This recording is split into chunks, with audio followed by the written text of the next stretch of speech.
రేవంత్ ప్రభుత్వం 9,292 acres ఏదైతే ప్రభుత్వ భూములను కొన్ని దశాబ్దాల నుంచి ఇండస్ట్రీస్ కోసం అంటే పెట్టుబడులు ఇక్కడికి రావడానికి ఉపాధి కల్పించడానికి కొన్ని ఇండస్ట్రియల్ జోన్స్ ని ఐడెంటిఫై చేసి గత ప్రభుత్వాలు ఏదైతే మరి భూములు ఇచ్చిందో అందులో భాగంగా ఇప్పుడు ఇండస్ట్రీస్ మూతబడ్డాయి అనే పేరు మీద మరి రేవంత్ గారి ప్రభుత్వం ఆ భూములను తిరిగి తీసుకునే బదులు చాలా తక్కువ ధరల్లో కేవలం 30% SRO ఫీ అని చెప్పి ఈరోజు తక్కువ ధరల్లో కూడా ఆ భూములను అప్పజెప్పేస్తున్నది అని ఒక పెద్ద ఆధారం మౌలాలి ప్రైమ్ ల్యాండ్ మనకు ఐడియా నాచారం మౌలాలి దగ్గర నుంచి జస్ట్ మెయిన్ రోడ్ కి ఇది సెకండ్ ప్లాట్ మాత్రమే.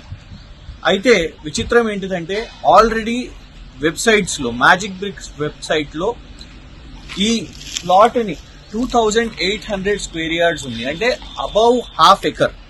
ఇక్కడ మెయిన్ రోడ్ కి పక్కనే అని అంటే సుమారు మనం వేసుకోవచ్చు అంచనా 1,50,000 దాకా ప్రతి ఒక్క గజం ఇక్కడ వేసుకోవచ్చు. కానీ కమర్షియల్ ప్లాట్ అంటే ఇంకెక్కువ ఉంటుంది.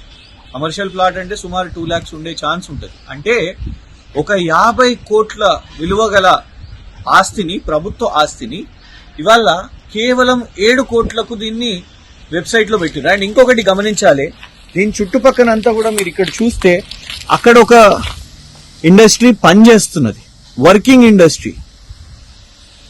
మీకు పైన అదంతా కూడా కనబడతాయి, ఆ యూనిట్స్, ఆ మెషినరీ వర్క్ అవుతుంది. అండ్ ఈ ప్లాట్ కి ఇంకొక సైడ్ కూడా ఇక్కడ గమనిస్తే ఇన్వెన్చర్ అనే ఒక ఇండస్ట్రీ కూడా వర్కింగ్ ఉన్నది. మీకు అక్కడ లోడ్ చేస్తున్న సామాన్లు కూడా కనబడుతున్నాయి. అంటే ముందొక ఇండస్ట్రీ పనిచేస్తున్నది, వెనుకొక ఇండస్ట్రీ పనిచేస్తున్నది. ఇక్కడ ఎలాంటి ఇండస్ట్రీ కూడా సెటప్ చేయలేదు. దీన్ని ఒక ఇండస్ట్రీ కన్నా ఇవ్వచ్చు, లేదంటే ఆపోజిషన్ డిమాండ్ చేస్తున్నట్టు ఆక్షనింగ్ అన్న పెట్టవచ్చు.